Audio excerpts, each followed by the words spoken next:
한 이틀 전이죠, 지금.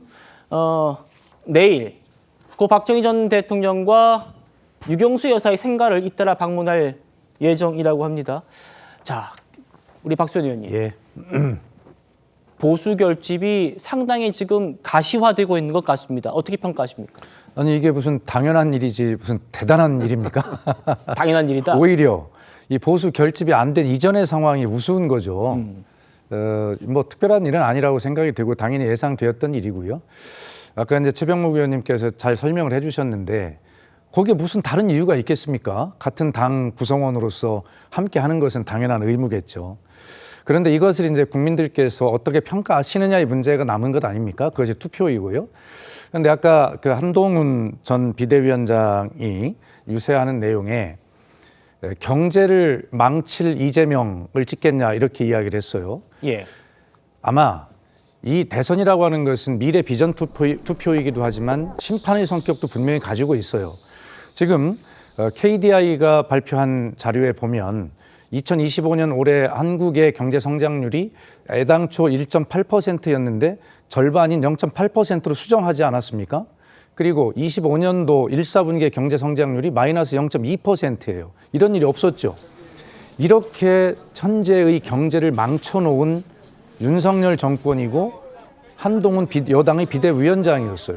그런데 경제를 망친 윤석열, 경제를 망친 한동훈 이런 사람들이 결과적으로는 반성이나 사과나 이런 거 하나도 없이 이재명이 경제를 망칠 사람이라고 비판하는 저런 내용들. 아니 한동훈 전 비대위원장 자기도 김문수 후보에게 요구하지 않았어요? 비상계엄에 관한 진솔한 사과와 반성을 요구하지 않았습니까? 결과적으로 모든 새로운 출발이라고 하는 것은 잘못에 대한 진솔한 반성과 사과에서 시작이 돼야 됨에도 불구하고 예. 아무리 선거지만 그리고 아무리 정치인들이 뻔뻔하다고 하지만 어떻게 이 시점에서 이 나라를 이렇게 망쳐놓은 사람들이 이재명 후보에게 나라를 망칠 사람이란 프레임을 씌웁니까? 그건 말이 안 되는 이야기죠. 다시 말해서 아무리 저렇게 보수 결집이 일어난다 하더라도 저것은 예상되었고 자연스러운 것이고 당연한 것이지만 그 결집의 내용이 단순히 정치 공학적으로 저렇게 합친다고 해서 국민의 마음까지 합쳐질 것이냐라고 하는 것에 대해서는 저는 매우 정치를 하는 사람으로서 이것은 국민의힘뿐만 아니라 민주당도 마찬가지입니다. 그래서 정치를 하는 사람들의 기본 태도가 바로 국민을 대하는 태도가 저래서는 안 된다라고 하는 것을 말씀을 드리고 싶고 또 민주당도 그거에 대해서 완벽하다고 말씀드릴 수는 없어요. 이런 측면들을 바라볼 때 국민들이 어떻게 평가하실까 하는 문제는 좀 지켜보셨으면 좋겠습니다.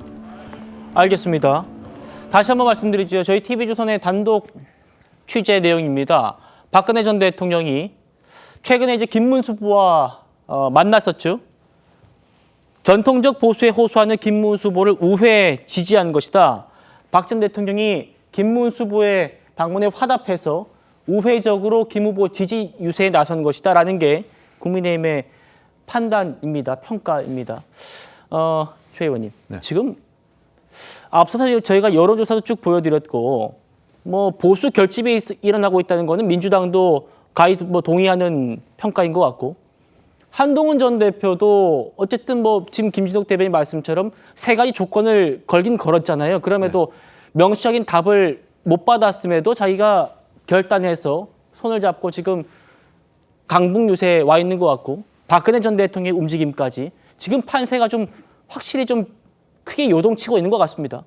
저는 뭐 한동훈 전 대표가 당초에 제시했던 세 가지 조건 명시적인 답변을 못 받았다고 지금 앵커께서 말씀하셨는데 저는 뭐 사실상 받은 것 아닌가 싶습니다. 받았습니까? 다 해결이 된 거 아닙니까? 윤석열 전 대통령이 스스로 결단해서 탈당을 했고요. 예. 그것도 요구사항 중에 하나입니다. 그리고 사실은 윤 전 대통령이 탈당하면요. 그다음에 이 당에 친윤이라는 건 없는 겁니다. 왜냐하면 윤 전 대통령이 있을 때 친윤의 개념이 있는 거지 탈당하고 나간 사람을 따라 나간다면 친윤이죠, 여전히.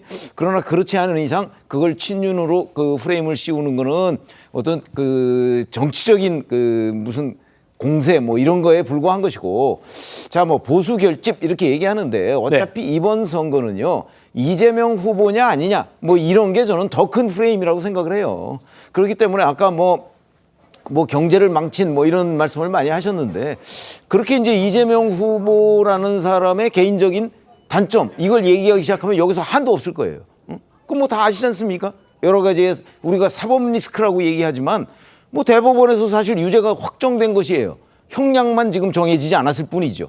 아마 그 형량이 글쎄 저희들의 예상대로 일반적인 중립적인 그 법조인들의 예상대로 하면 아예 이번 대선에 출마조차 못했을 거예요.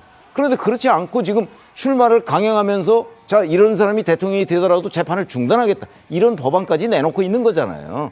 저는 이런 걸 비롯해서 이 사법부 압박 이런 건 모든 것까지를 포함해서 유권자가 자 이번 대선에 뭐 경제를 망쳤다 윤석열 전 대통령이라고 판단을 할지라도 그러면 그 대안을 이재명 후보라는 사람이어야 되느냐 하는 부분에 대해서 판단을 할 것이라고 생각을 하기 때문에 지금 뭐 여기서 뭐 민주당 편, 뭐 국민의힘 편 갈려서 이런저런 얘기를 할 것이 아니고 구체적으로 이 판단은 유권자가 할 것이다. 근데 가장 큰 기준은 국민의힘 후보 부분을 가리고 결국 이재명 후보한테 나라를 맡길 수 있느냐 없느냐 저는 그런 판단이 더 크게 작용할 거라고 봅니다. 알겠습니다.